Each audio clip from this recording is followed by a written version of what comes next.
warahmatullahi wabarakatuh. Perkenalkan, saya Ismi Auliani dengan NIM A241242096. Perkenalkan, nama saya Devi Mafira dengan NIM A241244052. Baik, di sini kita akan mempresentasikan buklet yang kita buat dengan judul Pencegahan Penipuan Online dan Etika Digital di Era AI. Baik, yang pertama itu ada pengertian penipuan online, di mana penipuan online adalah bentuk kejahatan siber di mana pelaku memanfaatkan internet untuk menipu korban, baik dengan cara mencuri data pribadi, uang, maupun identitas digital. Modus penipuan online semakin beragam, mulai dari pesan palsu, tautan berbahaya, hingga penggunaan deepfake untuk meniru suara atau wajah seseorang. Menurut laporan Interpol 2024, lebih dari 60% penggunaan internet pernah menjadi target penipuan online, baik melalui pesan singkat, media sosial, maupun situs belajar palsu. Baik, adapun jenis-jenis penipuan online, yang pertama itu phishing, di mana upaya mendapatkan data pribadi seperti password, nomor kartu kredit, atau data melalui email atau pesan resmi.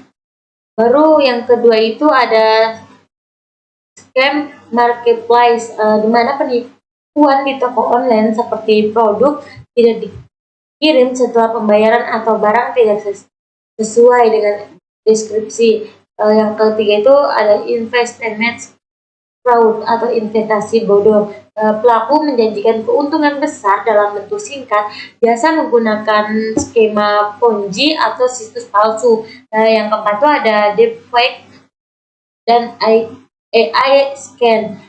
Pemasaran identitas menggunakan AI seperti video atau suara palsu yang tampak sangat meyakinkan.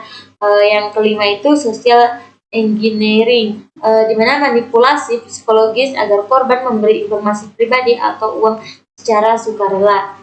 Adapun dampak penipuan online, di mana penipuan online tidak hanya menimbulkan kerugian material, tetapi juga dampak emosional dan sosial, seperti yang pertama itu hilangnya kepercayaan terhadap transaksi digital, terus kerugian finansial dan pencurian data pribadi, gangguan psikologis seperti stres dan trauma, penyebaran hoak dan reputasi buruk korban di dunia maya. Selanjutnya itu ada cara mencegah penipuan online.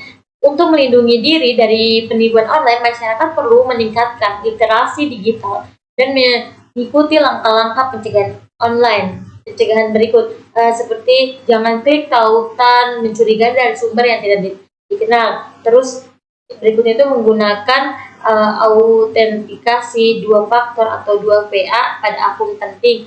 Yang selanjutnya itu cek kredibilitas situs web dan penjualan online sebelum bertransaksi. Yang keempat itu pembaruan sistem keamanan perangkat secara berkala. Yang selanjutnya itu jangan membandingkan data pribadi di media sosial. Yang selanjutnya itu gunakan password kuat dan berbeda untuk tiap akun. Selanjutnya itu waspadai deepfake dan konten manipulatif berbasis AI. Baik, selanjutnya akan dilanjutkan saya. Selanjutnya itu ada etika digital di era AI, di mana etika digital adalah seperangkat norma yang mengatur perilaku manusia dalam menggunakan teknologi informasi secara bertanggung jawab. Dalam era AI, etika digital menjadi semakin penting untuk menjaga keadilan, privasi, dan keamanan. Adapun prinsip-prinsip etika digital antara lain, yang pertama itu kejujuran digital, tidak menyebar hoaks atau berita palsu. Yang kedua itu tanggung jawab, menggunakan teknologi untuk kebaikan. Terus yang ketiga itu keadilan, menghormati hak dan privasi orang lain. Terus ada yang keempat itu transparansi, yang dimana menyampaikan sumber informasi dengan jelas.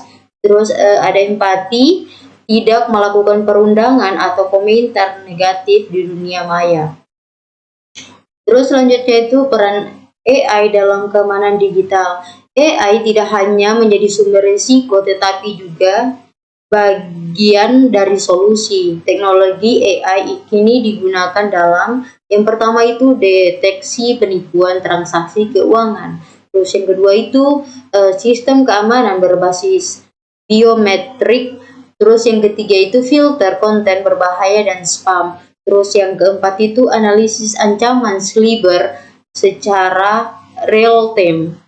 Namun, penyelenggaraan gunaan AI seperti pembuatan debug, bot penyebaran disinformasi, dan rekayasa sosial otomatis menjadi alasan mengapa regulasi dan etika digital harus berjalan seimbang. Terus selanjutnya itu ada peran masyarakat dalam menjaga etika digital. Masyarakat memiliki peran penting dalam menjaga ekosistem digital yang sehat. Yang dimana yang pertama itu menjadi pengguna yang kritis dan cerdas. Terus yang kedua itu edukasi lingkungan sekitar tentang keamanan digital. Terus yang ketiga itu melaporkan penipuan online ke pihak berwenang. Terus yang keempat itu mendukung penggunaan AI yang etis dan transparan. Selanjutnya akan dilanjutkan oleh teman saya. Baik, adapun yang terakhir itu kesimpulan dari presentasi kami, yaitu di mana era digital dan kecerdasan buatan membawa manfaat besar, tetapi juga tantangan baru. Dengan memahami bahaya penipuan online dan menerapkan etika digital, setiap individu dapat berperan aktif dalam menciptakan lingkungan digital yang aman, etis, dan bertanggung jawab. Kecerdasan buatan harus digunakan untuk membangun, bukan menyesatkan. Baik, itulah presentasi dari kami. Kurang dan lebihnya kami mohon maaf. Wassalamualaikum warahmatullahi wabarakatuh.